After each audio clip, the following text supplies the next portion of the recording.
Hello students, നമ്മളിന്ന് ഇവിടെ discuss ചെയ്യാൻ പോണത് നമ്മൾ മുമ്പ് രണ്ട് ക്ലാസ് ഡിസ്കസ് ചെയ്ത ക്ലാസ്സിന്റെ മൂന്നാമത്തെ പാർട്ടായിട്ടുള്ള ക്ലാസ് ആണ്. അപ്പോൾ നമ്മൾ കഴിഞ്ഞ രണ്ട് ക്ലാസ്സിലായിട്ട് എന്താണ് റിഫ്രാക്ഷൻ, അതിന്റെ അപ്ലിക്കേഷന്, പിന്നെ റിഫ്ലക്ഷൻ, അങ്ങനത്തെ കുറച്ച് കാര്യങ്ങളൊക്കെ നോക്കിയിരുന്നു. ഇന്ന് നമുക്ക് മെയിൻ ആയിട്ട് നോക്കാനുള്ളത് ഇന്റേണൽ റിഫ്ലക്ഷൻ ആണ്. ഓക്കെ, ഇന്റേണൽ റിഫ്ലക്ഷൻ ആണ് നമുക്ക് മെയിൻ ആയിട്ട് നോക്കാനുള്ളത്. ടോട്ടൽ ഇന്റേണൽ റിഫ്ലക്ഷൻ, അതാണ് ഇന്നത്തെ ഒരു മെയിൻ ടോപ്പിക് ആയിട്ട് വരുന്നത്. ഇതാണ് ടോട്ടൽ ഇന്റേണൽ റിഫ്ലക്ഷന്റെ ഒരു ഒറിജിനൽ ഫിഗർ. അതായത് ലൈറ്റ് നമ്മൾ വാട്ടർ കൂടെ പാസ് ചെയ്യുമ്പോൾ അത് റിട്ടേൺ ആ സെയിം പാത്ത് കൂടെ പുറത്തേക്ക് വരും. അതാണ് ടോട്ടൽ ഇന്റേണൽ റിഫ്ലക്ഷൻ എന്ന് പറഞ്ഞ സംഭവം. അതിന്റെ definition when a ray of light enters from an optical denser medium to a rarer medium. അതായത് ലൈറ്റ് എൻ്റർ ചെയ്യണത് ഡെൻസർ മീഡിയത്തിൽ നിന്ന് വേറെ മീഡിയത്തിലേക്കായിരിക്കും. At angle of incidence greater than the critical angle. അതിന്റെ ആംഗിൾ ഓഫ് ഇൻസിഡൻസ് ക്രിട്ടിക്കൽ ആംഗിളിലേക്കായും greater ആയിരിക്കും. അങ്ങനെ ആയാല്, അതായത് ആംഗിൾ ഓഫ് ഇൻസിഡൻസ് ക്രിട്ടിക്കൽ ആംഗിളിനായിട്ട് ഗ്രേറ്റർ ആയാൽ the ray is reflected back completely to the same medium without undergoing refraction. അപ്പോ angle of incidence greater than critical angle ആയത് ആ റേ, അതായത് ആ ഇൻസിഡന്റ് റേ ഡയറക്റ്റ് ആയിട്ട് റിഫ്ലക്ട് ചെയ്യും. റിഫ്രാക്ട് ചെയ്യാതെ നേരെ അതിന്റെ ഓപ്പോസിറ്റ് റിഫ്ലക്ട് ചെയ്താണ് പോകും. അതാണ് അതാണ് എന്താ പറയാ ഈ ടോട്ടൽ ഇന്റേണൽ റിഫ്ലക്ഷൻ. ഓക്കെ, അതായത് ഇതാണ് ടോട്ടൽ ഇന്റേണൽ റിഫ്ലക്ഷന്റെ ഫിഗർ വരുന്നത്. ഇതാണ് ഇൻസിഡന്റ് റേ. ടോർച്ച് അടിക്കണ ഭാഗമാണ് ഇൻസിഡന്റ് റേ. ഇവിടെ ഇവിടെ ഇവിടെ എങ്ങനെയായിട്ട് നമ്മൾ നോർമൽ വരും. ഓക്കെ, ആ നോർമലിനെ ഓപ്പോസിറ്റ് താഴേക്ക് റിഫ്ലക്ട് ചെയ്ത് പോവാണ്. റിഫ്രാക്ഷൻ ആണെങ്കിൽ നമ്മൾ നേരെ ഇങ്ങോട്ടല്ലേ പോവാം. ഇത് റിഫ്രാക്ട് ചെയ്ത് പോവാണ്. ഓക്കെ, അതിനുള്ള കാരണം എന്ന് പറഞ്ഞാൽ നമ്മളെ ഇവിടുത്തെ ആംഗിള്, ഇവിടെ ഉണ്ടാവുന്ന angle greater than the incident angle is greater than the critical angle. Critical angle എന്നുള്ള ടോപ്പിക് നമ്മൾ അടുത്ത പോയിന്റ് ആയിട്ട് പഠിക്കുന്നുണ്ട്. അപ്പൊ പറഞ്ഞുതരാം ഡീറ്റെയിൽ ആയിട്ട്. അപ്പൊ നമ്മൾ ഇത് മനസ്സിലാക്കി വെക്കുക. ടോട്ടൽ ഇന്റേണൽ റിഫ്ലക്ഷൻ ഒക്കെയർ ചെയ്യണമെങ്കിൽ ക്രിട്ടിക്കൽ ആംഗിള് ഇൻസിഡന്റ് ആംഗിളിനെക്കാട്ടി ഗ്രേറ്റർ ആയിരിക്കണം, എന്നാലാണ് ടോട്ടൽ ഇന്റേണൽ റിഫ്ലക്ഷൻ ഒക്കെയർ ചെയ്യാം. പിന്നെ ടോട്ടൽ ഇന്റേണൽ റിഫ്ലക്ഷൻ ഒക്കെയർ ചെയ്യാൻ രണ്ട് കണ്ടീഷൻ ഉണ്ട്. അതായത് ഡെൻസർ മീഡിയത്തിൽ നിന്ന് റയറർ മീഡിയത്തിലേക്ക് ലൈറ്റ് പാസ് ചെയ്യണം.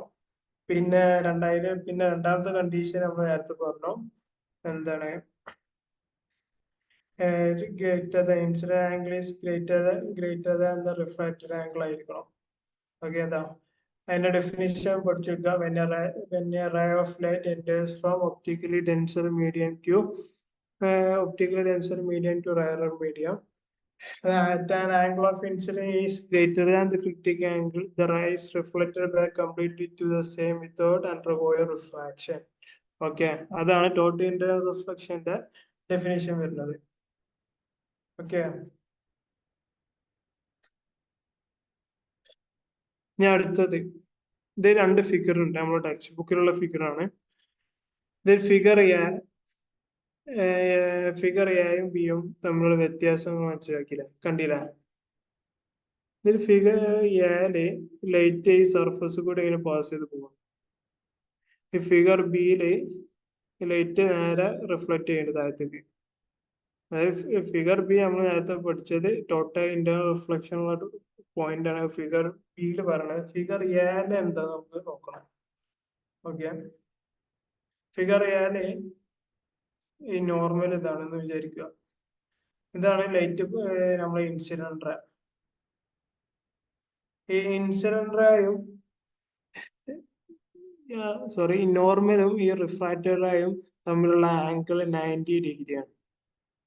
ഓക്കെ, ഈ 90 ഡിഗ്രി ഈ ആംഗിൾ പറയുന്ന പേരാണ് ക്രിട്ടിക്കൽ ആംഗിൾ.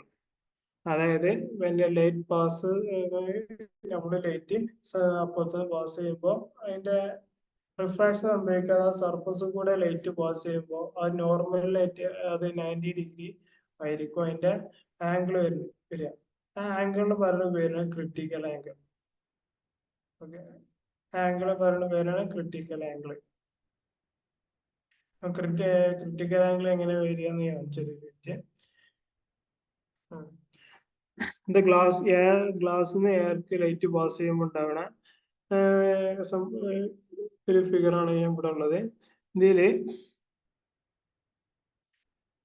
ഈ ഡോട്ടഡ് ലൈൻ ആണ് നോർമല്.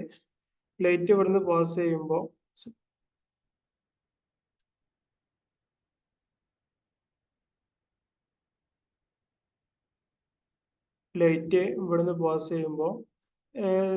നോർമലിൽ വെച്ചിട്ട് ഈ സർഫസിലൂടെ എങ്ങനെയാണ് പാസ് ചെയ്യുക? Critical angle. അപ്പോൾ ഈ ആംഗിള് ഈ നോർമലും ഈ ക്രിട്ടിക്കൽ ആംഗിളും തമ്മിലുള്ളത് 90 ഡിഗ്രിയാണ് വരിക. നോർമലും സർഫസും തമ്മിലുള്ള ആംഗിള് 90 ഡിഗ്രിയാണ് വരിക. അപ്പൊ ഈ 90 ഡിഗ്രി ആംഗിളിലാണ് നമ്മൾ ക്രിട്ടിക്കൽ ആംഗിൾ എന്ന് പറയാം.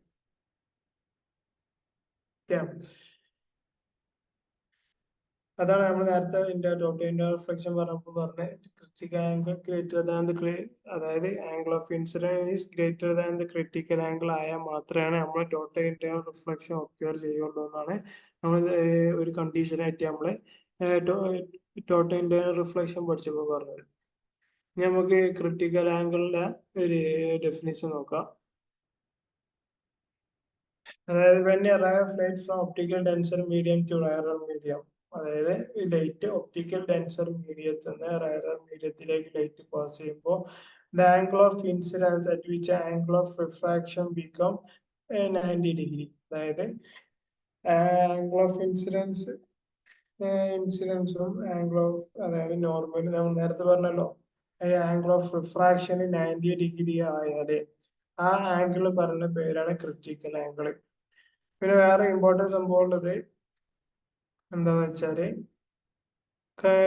ക്രിട്ടിക്കൽ ആംഗിളും അതായത്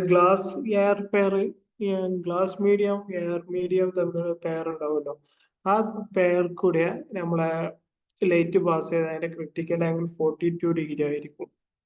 അതിന്റെ ക്രിട്ടിക്കൽ ആംഗിൾ 42 ഡിഗ്രി ആയിരിക്കും. അതാണ് ഇതിൽ പറയുന്നത്.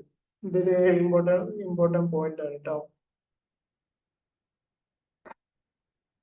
ഇതൊരു ഇമ്പോർട്ടന്റ് പോയിന്റ് ആണ്. അതായത് ഗ്ലാസ് എയറിൽ കൂടെ ലൈറ്റ് പാസ് ചെയ്ത അതിന്റെ ക്രിട്ടിക്കൽ ആംഗിൾ 42 ഡിഗ്രി ആയിരിക്കും. ഞാൻ കുറച്ച് ക്വസ്റ്റ്യൻസ് ഉണ്ട്. ഇത് ഇവിടെ കുറച്ച് ക്വസ്റ്റ്യൻസ് ആണ് നമ്മുടെ ടെക്സ്റ്റ് ബുക്കിൽ നമുക്ക് സോൾവ് ചെയ്യാൻ കുറച്ച് ക്വസ്റ്റ്യൻസ് ആയിരുന്നു. ടെക്സ്റ്റ് ബുക്കിലെ ഫിഗർ 1.70 എന്നല്ലാതെ കയ്യിൽ ടെസ്റ്റ് ഉണ്ടെങ്കിൽ നോക്കുക, അല്ലെങ്കിൽ നമ്മളെ സ്ക്രീനിൽ നോക്കിയാൽ നിങ്ങൾക്ക് കാണാൻ കഴിയും. 3 ഫിഗർ ഉണ്ട്. Figure A B C. Okay, ഇതില് പലതിനും പല ആംഗിളാണ് കാണിക്കുന്നത്. എല്ലാവരും 3 ഫിഗറും ശ്രദ്ധിക്കുക. ഇതാണ് നമ്മളെ ക്വസ്റ്റ്യൻ. ഫസ്റ്റ് ക്വസ്റ്റ്യൻ നമുക്ക് നോക്കാം. From which medium to which does the right of light enters? അതായത് ഏത് മീഡിയത്തിൽ നിന്ന് ഏത് മീഡിയത്തിലേക്കാണ് ഈ 3 ഫിഗറിന് ലൈറ്റ് പാസ് ചെയ്യുന്നത്? അടിയിൽ ഇവിടെ താഴെ ഓപ്ഷൻസ് കൊടുത്തിട്ടുണ്ട്. From optically denser medium to rarer medium, from optically rarer medium to denser medium. അപ്പൊ ഇത് നമുക്ക് കണ്ടാൽ മനസ്സിലാക്കാം, ഇവിടെ figure away from the normal ആണ്. ക്രിട്ടിക്കൽ ആംഗിൾ പിന്നെ ബി എന്ന ഫിഗറിൽ ഇത് ക്രിട്ടിക്കൽ ആംഗിൾ ഇവിടെ ഒക്കർ ചെയ്യണ്ട്. സി എന്ന ഫിഗറിൽ ഇത് ടോട്ടൽ ഇന്റേണൽ റിഫ്ലക്ഷൻ. അപ്പോ ഇതൊക്കെ സംഭവിക്കണമെങ്കിൽ ഡെൻസർ മീഡിയ ടു റയറർ മീഡിയത്തിൽ ലൈറ്റ് പാസ് ചെയ്താൽ മാത്രമേ ഈ 3 കാര്യങ്ങൾ സംഭവിക്കുള്ളൂ. ഓക്കെ, അപ്പോ ഫസ്റ്റ് ഇതിന്റെ ആൻസർ എന്ന് പറഞ്ഞാൽ from optically denser medium to rarer medium. ഇതാണ് ഇതിന്റെ ആൻസർ വരുന്നത്. രണ്ടാമത്തെ question, what is the change in the angle of refraction when the angle of incidence increases? അതായത് ആംഗിൾ ഓഫ് ഇതിൽ ചേഞ്ച് മനസ്സിലാക്കുക. ഇതിന്റെ ആംഗിൾ ഓഫ് ഇൻസിഡൻസ് ഈ ഫിഗർ എ ശ്രദ്ധിച്ചാല് അതിന്റെ ആംഗിൾ ഓഫ് ഇൻസിഡൻസ് 35 ആണ്. ഇതല്ല ആംഗിൾ ഓഫ് ഇൻസിഡൻസ് വരുന്നത്. എന്താണ് ആംഗിൾ ഓഫ് ഇൻസിഡൻസ് 35 ആണ്. അപ്പോൾ അവിടെ ആംഗിൾ ഓഫ് റിഫ്രാക്ഷൻ 60 ആണ്. ഓക്കെ. പിന്നെ ഇവിടെ രണ്ടാമത്തെ ഫിഗറിലെ ആംഗിൾ ഓഫ് ഇൻസിഡൻസ് 42 ആണ്. അപ്പോ അതിലെ ആംഗിൾ ഓഫ് റിഫ്രാക്ഷൻ വന്നെങ്കിൽ 90 ഡിഗ്രി ആണ്. പിന്നെ ഈ മൂന്നാമത്തെ ഫിഗറിൽ 43 രണ്ട് ആംഗിൾ സെയിം ആണ്. അപ്പോ അതായത് what is changing angle of refraction when the angle of incidence increases. Angle of incidence increase ചെയ്യുന്നതനുസരിച്ച് ആംഗിൾ ഓഫ് റിഫ്രാക്ഷൻ ഇൻക്രീസ് ചെയ്യുന്നുണ്ട്. ഓക്കെ.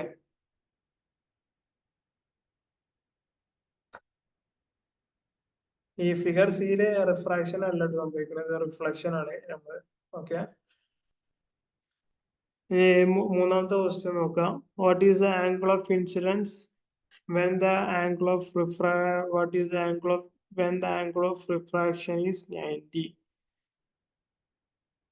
നമ്മള് ഇത് ഗ്ലാസ് എയർക്ക് പോണ മീഡിയത്തിന്റെ ഒരു ഫിഗറാണ് വന്നിട്ടുള്ളത്. അപ്പോ ഇതിന് ആംഗിൾ ഓഫ് ഫിഗർ ബി എല്ലാവരും ശ്രദ്ധിക്കുക. ഇവിടെ ആംഗിൾ ഓഫ് ഇൻസിഡൻസ് 42 ആയപ്പോഴാണ് ഇവിടെ ആംഗിൾ ഓഫ് റിഫ്രാക്ഷൻ 90 ഡിഗ്രി വന്നത്. ഓക്കെ. 90 ഡിഗ്രി എന്ന് പറഞ്ഞാൽ എന്താണ്? കഴിഞ്ഞ ടോപ്പിക് പഠിച്ച് ക്രിട്ടിക്കൽ ആംഗിൾ ആണ്. ഓക്കെ. ക്രിട്ടിക്കൽ ആംഗിൾ ആണ് 90 ഡിഗ്രി എന്ന് പറഞ്ഞത്. അപ്പോ ക്രിട്ടിക്കൽ ആംഗിൾ ഒക്കർ ചെയ്യണമെങ്കിൽ ഈ ഗ്ലാസ്സില് ഈ നമ്മളെ ആംഗിൾ ഓഫ് ഇൻസിഡൻസ് 42 ആവണം. ഗ്ലാസ്സിലെ ആംഗിൾ ഓഫ് ഇൻസിഡൻസ് 42 ആയാലാണ് ക്രിട്ടിക്കൽ ആംഗിൾ ഒക്കർ ചെയ്യുക. ഗ്ലാസ് എയർ മീഡിയത്തിലെ ആംഗിൾ ഓഫ് ഇൻസിഡൻസ് 42 ഡിഗ്രി ആയാലാണ് നമ്മളെ ആംഗിൾ ഓഫ് റിഫ്രാക്ഷൻ 90 ഡിഗ്രി കിട്ടുക. അപ്പോഴാണ് അത് ക്രിട്ടിക്കൽ ആംഗിൾ ആയി മാറുക.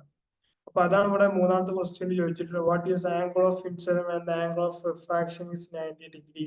അതായത് ഗ്ലാസ് എയർ മീഡിയത്തിന്റെ കേസിൽ ആംഗിൾ ഓഫ് റിഫ്രാക്ഷൻ 90 ഡിഗ്രി ആവാൻ വേണ്ടിയിട്ട് ആംഗിൾ ഓഫ് ഇൻസിഡൻസ് എത്ര വേണം എന്നാണ് ചോദിച്ചിട്ടുള്ളത്. അപ്പൊ അതിന്റെ ഉത്തരം 42 ആണ്. ഓക്കെ. 42 ആണ് അതിന്റെ ആൻസർ വരുന്നത്. 42 degree. What peculiarity do you notice when the light is incident angle is greater than this angle of incidence? അപ്പോ നമ്മള് ഈ condition the light incident angle is greater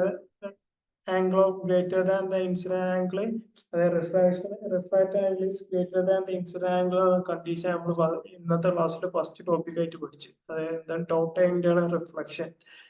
total internal reflection occur ചെയ്യണമെങ്കിൽ രണ്ട് കണ്ടീഷന് ഞാൻ നേരത്തെ പറഞ്ഞു. അതായത് ഒന്ന്, ഡെൻസർ മീഡിയത്തിൽ നിന്ന് റയർ മീഡിയത്തേക്ക് ലൈറ്റ് പാസ് ചെയ്യണം. രണ്ട്, ആംഗിളിലെ കാര്യം. അപ്പോ ഇവിടെ പെക്യുലാരിറ്റി ഏതാന്ന് ചോദിച്ചാൽ അതിന്റെ ഉത്തരം ടോട്ടൽ ഇന്റേണൽ റിഫ്ലക്ഷൻ ആണ്.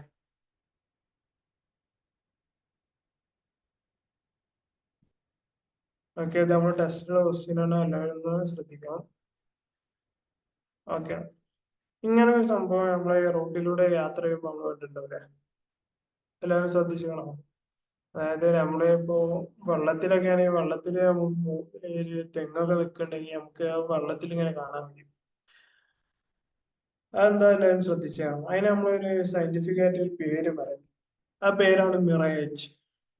ഓക്കെ. അത് നമുക്ക് വേണമെങ്കിൽ ടോട്ടൽ ഇന്റേണൽ റിഫ്ലക്ഷന്റെ ഒരു അപ്ലിക്കേഷൻ ആയിട്ട് നമുക്ക്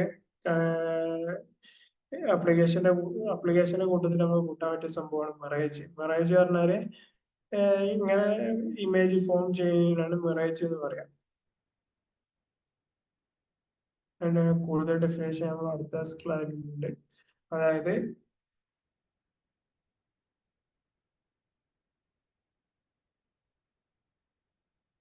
the layer of air closer to road have low optical density as it is warmer than upper layers. അതായത് നമ്മളിപ്പോ റോഡിലൂടെ പോകുമ്പോ നമുക്ക് റോഡ് ഇങ്ങനെ റിഫ്ലക്ട് ചെയ്യണ മാതിരി എല്ലാവരും തോന്നുന്നുണ്ട്.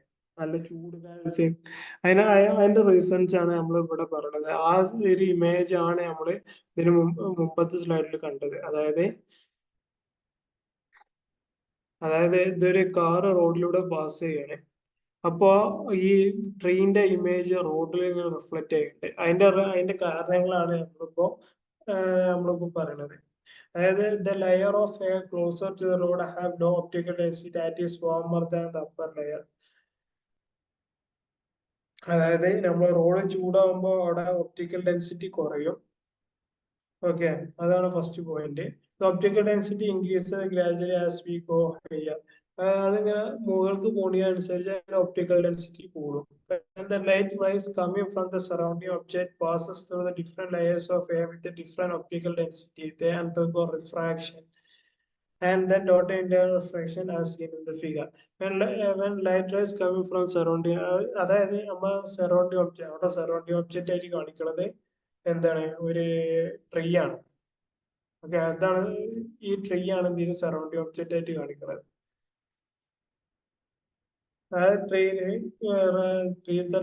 ലൈറ്റ് റൈസ് ഒപ്റ്റിക്കലി ഡെൻസർ മീഡിയത്തിൽ നിന്ന് റയറർ മീഡിയത്തിലേക്ക് പാസ് ചെയ്യുമ്പോൾ നമ്മൾ കാറ് പോകുമ്പോൾ ഒരു നിശ്ചിത ആംഗിൾ എത്തുമ്പോൾ അത് നമുക്ക് റിഫ്ലക്ട് ചെയ്യും.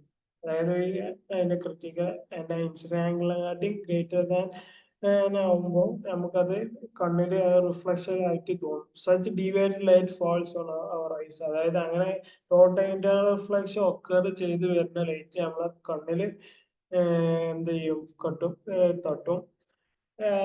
ആ ഇമേജ് നമ്മളെ image appears to have formed on the road. അപ്പൊ അങ്ങനെ ആ ഇമേജ് ഇവിടെ നമ്മൾ ഇമേജിൻ ചെയ്യുന്നത് ആ ട്രീ ആണ്. ആ ട്രീ നമുക്ക് റോഡിലുള്ള പോലെ തോന്നും. ഈ ഫിനോമിനയാണ് നമ്മൾ മിറേജ് എന്ന് പറയും. ഓക്കെ, ഏതായാലും മിറേജിന്റെ ഒരു എക്സാമ്പിൾസ് ആണ്. അതായത് ഇത് വെള്ളത്തിൽ ഇങ്ങനെ നിൽക്കുന്ന സാധനമാണ്, അത് നമുക്ക് അടിയിലുള്ള പോലെ തോന്നുന്നില്ല. അത് മിറേജിന് എക്സാമ്പിൾ ആണ്. പിന്നെ ഇതൊരു വാട്ടറിന്റെ സൈഡിൽ കുറെ ട്രീസ് നിൽക്കുന്നുണ്ട്. അത് ട്രീസ് അടിയിലുള്ള പോലെ തല കുത്തനെ നിൽക്കുന്ന മാതിരി തോന്നുന്നുണ്ട് നമുക്ക് അതിന്റെ അടിഭാഗത്ത്. അത് മിറേജിന് എക്സാമ്പിൾ ആണ്. ഇനി നമുക്ക് അടുത്തതായി നോക്കാനുള്ളത് അപ്ലിക്കേഷൻ ആണ്. ടോട്ടൽ ഇന്റേണൽ റിഫ്ലക്ഷന്റെ അപ്ലിക്കേഷൻ ആണ് നമുക്ക് നോക്കാനുള്ളത്. ഈ സാധനം എന്താണെന്ന് എല്ലാവർക്കും അറിയോ? ആരെ എവിടെയും കണ്ടിട്ടുണ്ടോ ഇങ്ങനത്തെ കുറച്ച് സാധനങ്ങൾ? ഇതിപ്പോ അടിയിൽ ലൈറ്റ് അടിച്ച മുകളിൽ ലൈറ്റ് വരുന്ന സാധനമാണ്. ഇതിന് നമ്മൾ പറയുന്ന പേരാണ് ഒപ്റ്റിക്കൽ ഫൈബേഴ്സ്. ഒപ്റ്റിക്കൽ ഫൈബേഴ്സ് ഒരു തിന്നായിട്ടുള്ള ഫൈബർ ഗ്ലാസിന്റെ എലമെന്റ് ആണ് ഒപ്റ്റിക്കൽ ഫൈബർ. ഓക്കെ, ഇതാണ് ഒപ്റ്റിക്കൽ ഫൈബറിന്റെ ഉള്ളിലത്തെ എന്താ പറയാ സ്ട്രക്ചർ വരുന്നത്. ആ സ്ട്രക്ചറിന്റെ എക്സ്പ്ലനേഷൻ ആണ്. ഈ യെല്ലോ ഭാഗം കാണുന്നത് ക്ലാഡിങ്. ഇതിന്റെ ഔട്ടർ കോട്ടിംഗ് ആണ്. ഈ ബ്ലൂ ഞാൻ ഇപ്പൊ ഇവിടെ റെഡ് മാർക്ക് ചെയ്ത പോയിന്റ് ആണ് ഔട്ടർ കോട്ടിങ്. ഈ ലൈൻ ക്ലാഡിങ്, ഔട്ടർ കോട്ടിങ്ങിന് നേരെ മുകളിലുള്ള പോർഷൻ ആണ് ക്ലാഡിങ്. പിന്നെ ഇന്നർ കോർ എന്ന് പറഞ്ഞാല് ഈ ഭാഗം. ഓക്കെ, ഈ ഇന്നർ കോറിൽ വെച്ചിട്ടാണ് ടോട്ടൽ ഇന്റേണൽ റിഫ്ലക്ഷൻ ഒക്യൂർ ചെയ്യുന്നത്. നമ്മളിവിടെ ലെൻസ് കാണുന്ന ടോട്ടൽ ഇന്റേണൽ റിഫ്ലക്ഷൻ ഒക്യൂർ ചെയ്യണം. ഇന്റേണൽ റിഫ്ലക്ഷൻ ഒക്കെ ഇങ്ങനെ തട്ടി ഇങ്ങനെ ആ ഒപ്റ്റിക്കൽ ഫൈബറിലൂടെ പാസ് ചെയ്ത് പോകും. കണ്ട, ഇവിടെ ഓരോ ഇതിനും നോർമൽ ഉണ്ട്. ഈ ബ്ലൂ ലൈൻ കാണുന്നതൊക്കെ ഓരോ റിഫ്ലക്ഷൻ സംഭവിക്കുമ്പോഴാണ് നോർമൽ ആംഗിൾ ആണ് അത് കാണിക്കുന്നത്. നോർമൽ ലൈൻ ആണ് അത് കാണിക്കുന്നത്. ഇവിടെ അപ്പൊ സംഭവം ടോട്ടൽ ഇന്റേണൽ റിഫ്ലക്ഷൻ ഒക്യൂർ ചെയ്യാനുള്ള കാരണം എന്താ വെച്ചാല് ഇത് ഡെൻസർ മീഡിയം, അതായത് ഈ outer core inner core denser medium, cladding rarer medium. അത് കാരണത്താലാണ് ഈ ഒപ്റ്റിക്കൽ ഫൈബറിന്റെ ഉള്ളില് എന്താ പറയാ ഈ ടോട്ടൽ ഇന്റേണൽ റിഫ്ലക്ഷൻ ഒക്കർ ചെയ്യണത്. നമ്മളെ വീട്ടിലൊക്കെ വൈഫൈ ഉണ്ടെങ്കിൽ അതിന്റെ കേബിള് കണ്ടിട്ടുണ്ടാവില്ലേ, ഒരു മഞ്ഞ കേബിൾ ഉണ്ടാവും ആ മോഡത്തിന്റെ ഭാഗത്ത്. അതാണ് ഒപ്റ്റിക്കൽ ഫൈബർ കേബിൾ. ഉണ്ടാവും ഇങ്ങനത്തെ മഞ്ഞ വയറ്, എല്ലാവർക്കും അറിയുണ്ടാവും എന്ന് വിചാരിക്കണേ. ഈ മഞ്ഞ വയറിന്റെ ഉള്ളില് ഉള്ളത് ഈ ഒപ്റ്റിക്കൽ ഫൈബർ ആണ്. അതായത് ഗ്ലാസ് ഫൈബർ ഉണ്ട്, ഗ്ലാസ് ഫൈബർ, തിന്നായിട്ടുള്ള ഗ്ലാസ് ഫൈബർ ആണ് ആ മെറ്റീരിയൽ. ഇനി അതിന്റെ യൂസസ് എന്തൊക്കെയാന്ന് നോക്കാം നമുക്ക്. The invention of optical fibers brought a revolutionary change in the field of telecommunication. അതായത് ഈ ഒപ്റ്റിക്കൽ ഫൈബർ നമ്മളെ ഈ ഇൻഡസ്ട്രിയിൽ കണ്ടെത്തിയതിന് ശേഷമാണ് കുറെ നിരവധി ചേഞ്ചസ് ഉണ്ടായി. നമ്മളെ കമ്മ്യൂണിക്കേഷനിലും കാര്യങ്ങളിലൊക്കെ കുറെ ചേഞ്ചസ് ഉണ്ടായി.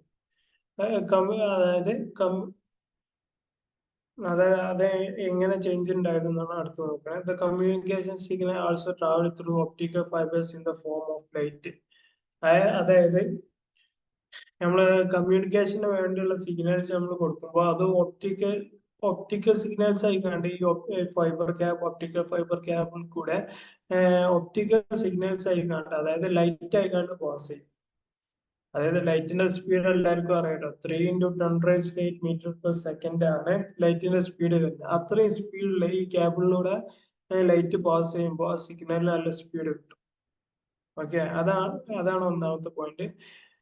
പിന്നെ രണ്ടാമത് നമുക്ക് കമ്മ്യൂണിക്കേഷൻ ചേഞ്ച് ഉണ്ടാക്കി. Thousands of optical signals can be send simultaneously through a single cable without the loss of intensity. നമുക്ക് ആയിരക്കണക്കിന് സിഗ്നൽസ് ഒപ്റ്റിക്കൽ ഫൈബർ കൂടെ പാസ് ചെയ്താലും നമുക്ക് ഒരു സിഗ്നൽ പോലും മിസ്സാവാതെ, പിന്നെ വിത്തൗട്ട് ലോസ് ഓഫ് അതിന്റെ ഇന്റൻസിറ്റിയും സിഗ്നലും ഒന്നും മിസ്സാവാതെ നമുക്ക് അതിന്റെ എൻഡ് പോയിന്റിൽ എത്തിക്കാൻ കഴിയും. ഇത് നാലാമത്തെ പോയിന്റ് നമ്മൾ നേരത്തെ പറഞ്ഞു. The speed such signal can be send to distant places with the speed of light.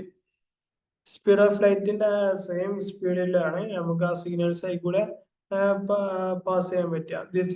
ആ കാരണം കൊണ്ടാണ് this is the reason for the optical fibres cable using the optical fibre cable in the communication. അതായത് നമുക്ക് ലൈറ്റിന്റെ അത്രയും വേഗതയിൽ നമുക്ക് signals pass ചെയ്യാം. പിന്നെ തൗസൻഡ്സ് ഓഫ് സിഗ്നൽസ് ഒരു ഒറ്റ ടൈമിൽ നമുക്ക് അതിലൂടെ പാസ് ചെയ്യാൻ കഴിയും. പിന്നെ കമ്മ്യൂണിക്കേഷൻ നമുക്ക് ലൈറ്റ് ലൈനിന്റെ രൂപത്തിലായതുകൊണ്ട് നല്ല സ്പീഡും കിട്ടും. അതുകൊണ്ടാണ് നമ്മളെ ഇൻഡസ്ട്രിയില് അല്ലെങ്കിൽ നമ്മളെ കമ്മ്യൂണിക്കേഷന് വേണ്ടിയിട്ട് ഇൻഡസ്ട്രീസും നമ്മളെ ഹൗസ് നമ്മളെ വീട്ടിലൊക്കെ വന്നിട്ടാ മെയിൻ ആയിട്ട് ഇൻഡസ്ട്രിയൽസ് ആണ് fibre cable, optical fibre cable use ചെയ്യുന്നത്. അപ്പോ അതിനുള്ള കാരണം അതാണ്, നല്ല സ്പീഡില് നമുക്ക് സിഗ്നൽസ് ഒക്കെ പാസ് ചെയ്യാൻ കഴിയും. ഓക്കെ, ഞാൻ അടുത്ത പോയിന്റ് ആണ്, അതായത് അടുത്ത ആപ്ലിക്കേഷൻ ആണ് റിഫ്ലക്ടർ. റിഫ്ലക്ടർ നമ്മളെ ഇതിന്റെ ആപ്ലിക്കേഷൻ ആയിട്ട് വരുന്നത്. റിഫ്ലക്ടർ എല്ലാവർക്കും അറിയുണ്ടാവും. ഇപ്പൊ സൈക്കിളൊക്കെ ഉള്ളവരാണെങ്കിൽ സൈക്കിൾ യൂസ് ചെയ്യുന്നവരാണെങ്കിൽ സൈക്കിളിന്റെ പെഡലിൽ ഉണ്ടാവും, സൈക്കിളിന്റെ ബാക്കിൽ ഉണ്ടാവും, സീറ്റിന്റെ അടിയിലൊക്കെ ഉണ്ടാവും റിഫ്ലക്ടർ. സൈക്കിൾ ഉണ്ടാവുന്ന റിഫ്ലക്ടർ ആണ്. എല്ലാവർക്കും അറിയാമെന്ന് വിചാരിക്കണേ. ഇതാണ് റിഫ്ലക്ടറിൽ സംഭവിക്കുന്ന ഒരു ഫിനോമിന. ഡോട്ട് എൻഡ് റിഫ്ലക്ഷൻ ആണ്. അത് എങ്ങനെയാണ് ഒക്കർ ചെയ്യുന്നത് എന്നാണ് ഈ ഫിഗറിൽ കാണിക്കുന്നത്. അതായത് ഈ ഭാഗത്ത് നിന്നാണ് ലൈറ്റ് ഇൻസിഡന്റ് ചെയ്യുന്നത്. പി എന്നുള്ള ഭാഗത്ത് നിന്നാണ് ലൈറ്റ് ഈ ഫിഗറിൽ എൻറ്റർ ചെയ്യുന്നത്. അത് എന്നുള്ള പോയിന്റിൽ തട്ടി അവിടെ ഒരു ഇവിടെ കാണാം. ഇതാണ് ഇതിന്റെ നോർമൽ വരുന്നത്. ഓക്കെ, ഇതിന് നോർമൽ പോയിന്റ് വരുന്നത് എന്നാണ്. അവിടുന്ന് റിഫ്ലക്ട് ചെയ്ത് വീണ്ടും ഒരു സൈഡിൽ തട്ടി അടുത്ത പോയിന്റിക്ക് അത് റിഫ്ലക്ട് ചെയ്ത് പോകും. അതാണ് രണ്ട് ടോട്ടൽ റിഫ്ലക്ഷൻ നടക്കുന്നത് റിഫ്ലക്ടർ. ഓക്കെ, അതുകൊണ്ടാണ് നമ്മൾ ചെറിയൊരു വെളിച്ചം തട്ടുമ്പോൾ നമുക്ക് എന്തായി തോന്നാം, ആ റിഫ്ലക്ടറൊക്കെ നല്ല ബ്രൈറ്റ് ആയിട്ട് വർക്ക് ചെയ്യണത്. അതായത് അതിന്റെ ഉള്ളിൽ ഇങ്ങനെ കുറെ ട്രയാങ്കിൾ ഷേപ്പാണ് ഉണ്ടാവുക. അല്ലാതെ ശ്രദ്ധിച്ചോന്ന് അറിയാം, റിഫ്ലക്ടറിന്റെ ഉള്ളിൽ കുറെ ട്രയാങ്കിൾ ഷേപ്പ് ഉണ്ടാവും ഇതേപോലെ. അപ്പൊ അതിന്റെ ഉള്ളിലൊക്കെ ടോട്ടൽ ഇന്റർണൽ റിഫ്ലക്ഷൻ കാരണം നല്ല ലൈറ്റ് വരികയാണ് പുറത്തേക്ക്.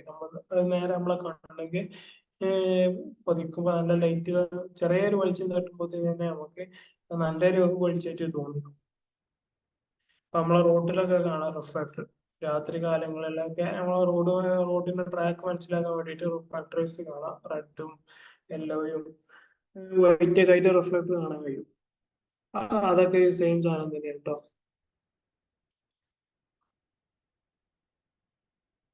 ഇതാണ് പെരിസ്കോപ്പ്. പെരിസ്കോപ്പ് എല്ലാവർക്കും അറിയും തോന്നുന്നുണ്ട്. അറിയോ? പെരിസ്കോപ്പ് എന്ന് പറഞ്ഞാല് ഇപ്പൊ ഈ മുകളിലുള്ള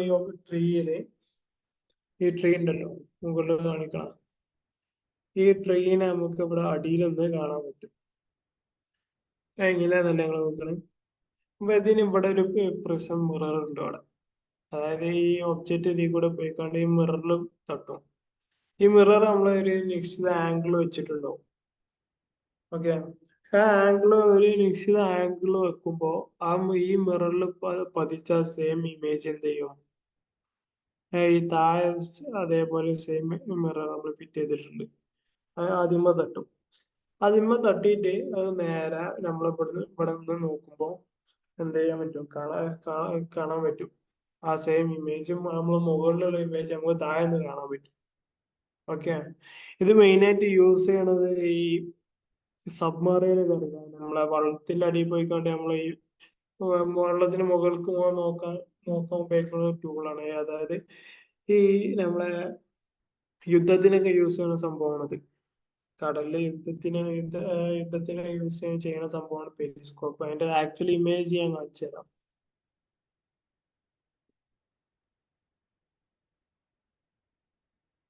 ഇതാണ് അതിന്റെ ഒരു ആക്ച്വൽ ഇമേജ് വരുന്നത്. അതായത് ഈ ഇതിപ്പോ വെള്ളത്തിന്റെ അടിയിൽ നിന്ന് ഒരാൾ നോക്കണം. ഓക്കെ. ഇതിന്റെ അടിയൊക്കെ ഇത് ഇങ്ങനെ ഉണ്ടാവും. ഇവിടെ ഒരു ഇമേജ് ഉണ്ടെങ്കിൽ ഈ സർക്കിള് ഒരു ഇമേജ് ആണ് സപ്പോസ് ചെയ്താല് ഈ ഇമേജ് ഇതിന്റെ മിറർ കൂടെ പാസ് ചെയ്ത് ഇവിടെ ഒരു മിറർ ഉണ്ടാവും. അതേപോലെ ഇതിങ്ങനെ ഇങ്ങോട്ടും ഉണ്ടാവും. ഓക്കെ. അപ്പോ ഇതിന് നേരെ താഴെ ഇവിടെ ഒരു മിറർ ഉണ്ടാവും. നമ്മൾ നേരത്തെ ഫിഗറിൽ കണ്ട പോലെ. അപ്പോ ഇവിടെ നിന്ന് നോക്കണ ആൾക്ക് സുഖമായിട്ട് കാണാം. ഈ ഇമേജിനെ സുഖമായിട്ട് കാണാൻ കഴിയും ഇവിടെ നിന്ന് നോക്കുന്ന ആൾക്ക്. അപ്പൊ മെയിനായിട്ട് ഇത് വാട്ടറിലൊക്കെയാണ് യൂസ് ചെയ്യണത്. അതായത് വാട്ടറില് സബ്മറൈനിൽ വെള്ളത്തിനടിയിൽ പോണ കപ്പലുണ്ടല്ലോ, മുങ്ങിക്കപ്പല്. മുങ്ങിക്കപ്പലിന് യുദ്ധം ചെയ്യാൻ വേണ്ടി യൂസ് ചെയ്യുന്ന സാധനം, നമ്മളെ എനിമീസിനെ ഫൈൻഡ് ഔട്ട് ചെയ്യാൻ വേണ്ടി യൂസ് ചെയ്യുന്ന സാധനമാണ് ഈ പെരിസ്കോപ്പ്. ഓക്കെ. അപ്പോ ഇതാണ് ഇന്നത്തെ മെയിൻ ടോപ്പിക്. ഇപ്പൊ എന്തൊക്കെയാ നമ്മളിന്ന് പറഞ്ഞത്? ടോട്ടൽ ഇന്റേണൽ റിഫ്ലക്ഷൻ എന്താന്ന് പഠിച്ച്, അതിന്റെ പിന്നെ ക്രിറ്റിക്കൽ ആംഗിൾ എന്താന്ന് പഠിച്ച്, പിന്നെ ടോട്ടൽ ഇന്റേണൽ റിഫ്ലക്ഷന്റെ കുറച്ച് അപ്ലിക്കേഷനും മിറേജ് എന്താണെന്ന് പഠിച്ച്. ഓക്കെ. മിറേജ് എന്താന്നൊക്കെ പഠിച്ച്. പിന്നെ ഈ മൂന്ന് അപ്ലിക്കേഷൻ, ഒപ്റ്റിക്കൽ ഫൈബർ, റിഫ്ലക്ടർ, പിന്നെന്താ മൂന്നാമത്തെ പെരിസ്കോപ്പ്. ഓക്കെ. ഈ മൂന്ന് അപ്ലിക്കേഷൻ, ടോട്ടൽ ഇന്റേണൽ റിഫ്ലക്ഷൻ മൂന്ന് അപ്ലിക്കേഷൻ, ടോട്ടൽ ഇന്റേണൽ റിഫ്ലക്ഷൻ എന്താ, ക്രിറ്റിക്കൽ ആംഗിൾ എന്താന്നൊക്കെ കൃത്യമായി പഠിക്കണം എല്ലാവരും. പിന്നെ അപ്പോ നമ്മളെ ഈ ഫസ്റ്റ് ചാപ്റ്റർ ഉണ്ടല്ലോ, ഈ റിഫ്രാക്ഷൻ ഓഫ് ലൈറ്റ് എന്ന് പറഞ്ഞ ഫസ്റ്റ് ചാപ്റ്റർ ഇന്നത്തെ ക്ലാസ് ഒരു തീരെയാണ്. ആർക്കെങ്കിലും എന്തെങ്കിലും ഡൗട്ടൊക്കെ ഉണ്ടെങ്കിൽ ചോദിക്കുക. പിന്നെ 3 പാർട്ടായിട്ടാണ് നമ്മൾ ഈ ക്ലാസ് തീർത്തത്. ഇനി ആർക്കെങ്കിലും ക്ലാസ് അറ്റൻഡ് ചെയ്യാൻ പറ്റിയില്ലെങ്കിൽ അതിന്റെ റെക്കോർഡ് ക്ലാസ് നമുക്ക് യൂട്യൂബിൽ അവൈലബിൾ ആണ്. എല്ലാവരും അത് കാണാം. ആരും ക്ലാസ് കാണാതെ അറ്റൻഡ് ചെയ്യാതിരിക്കരുത്. ഓക്കെ. Thank you.